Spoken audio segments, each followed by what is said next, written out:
आम नागरिक के भेष में हमास लड़ाकों से सीधी जंग जारी है, यानी हमास के लड़ाके आम नागरिकों की तरह मौजूद हैं और इसी वजह से बार बार हमारे चर्चा के दौरान भी इस बात का जिक्र आ रहा है कि कितनी बड़ी चुनौती है हमास को ख़त्म करना, क्योंकि हमास के लड़ाके कोई एक ऑर्गेनाइज्ड आर्मी में काम नहीं करते हैं। इस वजह से उनकी लीडरशिप और उनके काडर का, उनके साथ लड़ने वाले लड़ाकों का आंकड़ा या उनकी संख्या मौजूद नहीं है और हमास की तरफ से कोई जानकारी इससे पहले भी दी नहीं गई है। लेकिन कैसे देखिए, सिविलियन कपड़ों में लड़ाई जारी है।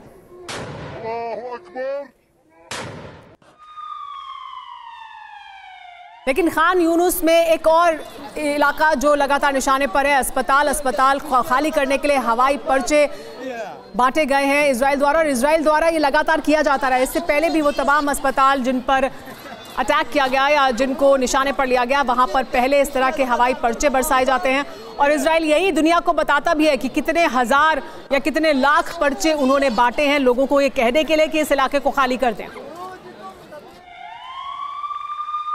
लेकिन बमबारी के बाद जमीन पर आगे बढ़ती इजरायली डिफेंस फोर्स भी दिखाई दे रही है। देखिए, ये बमबारी के बाद तो ये सीक्वेंस है युद्ध का। पहले पर्चे गिराए जाते हैं, यानी सिविलियंस को कहा जाता है कि आप इस इलाके को खाली कर दीजिए, हम यहाँ पर हमला करेंगे, और उसके बाद बमबारी की जाती है ताकि न्यूट्रलाइज किया जाए उन तमाम लड़ाकों को या हमास के लोगों को जो वहाँ मौजूद हैं। और उसके बाद ज़मीनी फोर्स आगे बढ़ती है और फिर पहले टैंक्स आगे आते हैं और उसके बाद घर घर जाकर तलाशी अभियान भी चलाया जाता है। इस तरह से इस युद्ध में अभी तक आगे बढ़ती रही है और इलाकों को अपने कब्जे में लेती रही है इजरायली डिफेंस फोर्स।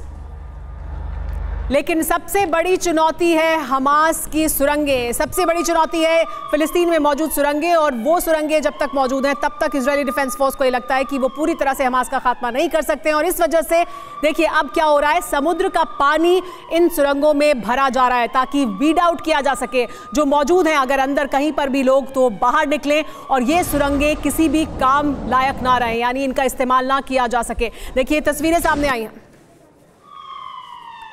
इसके अलावा दो और इलाके जहां पर आईडीएफ ने बड़ा एक्शन किया है वो भी दिखाइए। समारिया और जुडिया में आईडीएफ ने बड़ा एक्शन किया। देखिए ये तस्वीरें, देखिए समारिया और जुडिया की तस्वीरें जहां पर इजरायली डिफेंस फोर्स का एक्शन देखने को मिला है। तो इजरायली डिफेंस फोर्स का चौतरफा एक्शन गाजा के अलग अलग इलाकों में टनल्स को भी निष्क्रिय करने का काम जारी है जहां पर समुद्र का पानी भेजा जा रहा है, तो साथ ही ग्राउंड एक्शन भी लगातार जारी है।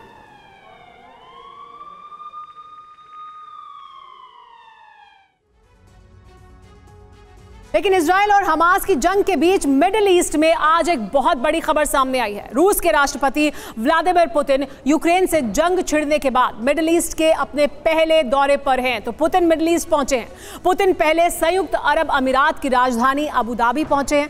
यहां उनकी मुलाकात यूएई के राष्ट्रपति मोहम्मद बिन जायद अल नहयान से होनी है। इसके बाद पुतिन सऊदी अरब की राजधानी रियाद जाएंगे जहां वो क्राउन प्रिंस मोहम्मद बिन सलमान से मुलाकात करेंगे। दोनों नेताओं से पुतिन तेल कारोबार के अलावा इजराइल हमास जंग पर भी बात करेंगे। मिडिल ईस्ट में इन दो मुलाकातों के बाद रूस के राष्ट्रपति पुतिन गुरुवार को मॉस्को में ईरान के राष्ट्रपति इब्राहिम रईसी से मिलेंगे।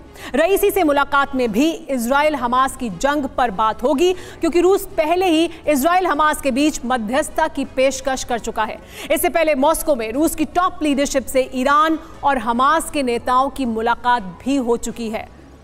एक और तस्वीर भी लेकिन आपको दिखा देते हैं। यूएई में मुलाकात की तस्वीर देखिए। यूएई में पुतिन को तोपों से सलामी दी गई जब वो वहां पहुंचे। लेकिन पुतिन की मुलाकात कितनी अहमियत रखती है जियोपॉलिटिक्स में, अंतर्राष्ट्रीय राजनीति में क्या होगा जियोपॉलिटिक्स में, वो बताती है तस्वीर। तोपों की सलामी दी गई पुतिन को जब वो पहुंचे यूएई।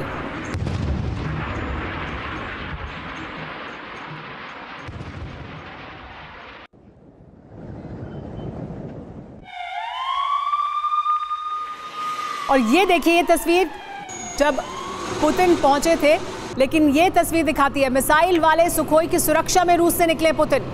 कितनी बड़ी सुरक्षा के साथ पुतिन निकले हैं रूस से, मिसाइल लगे हुए सुखोई विमानों की सुरक्षा में। ये देखिए ये सुखोई विमान जिसमें मिसाइल भी लगी हुई है, यानी पूरी तरह से टारगेट को हिट करने के लिए तैयार सुखोई विमानों की सुरक्षा घेरे में पुतिन निकले। और ये एक बड़ा संदेश भी, इस तस्वीर के जरिए एक बड़ा संदेश देने की कोशिश भी कि किस तरह की सुरक्षा कवच के साथ पुतिन देश से बाहर निकले हैं।